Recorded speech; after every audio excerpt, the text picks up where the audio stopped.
lang cứ suni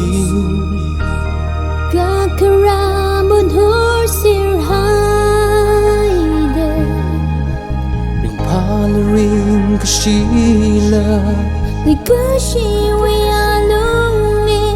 Alkasana itu Zat garum sami ring pega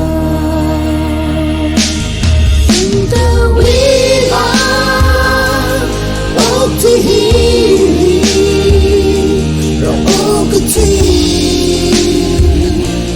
Itu maka Aina aku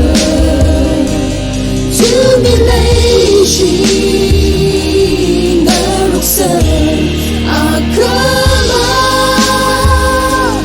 Kahumarang Ibarat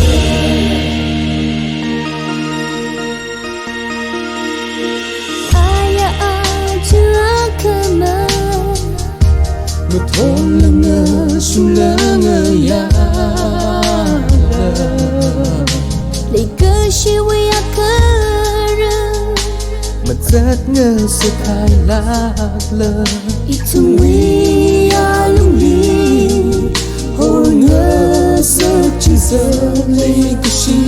mê Inta we ba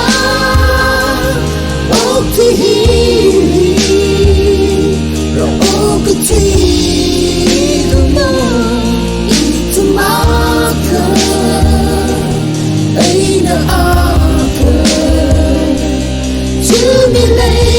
Jubilation Naruksan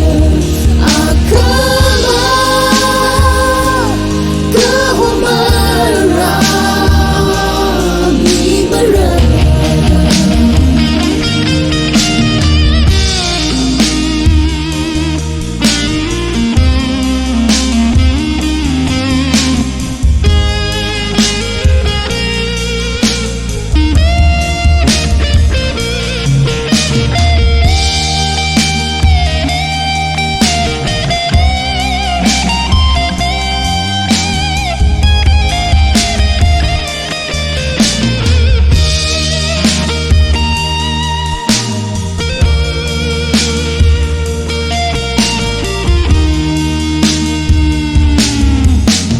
Birthday, birthday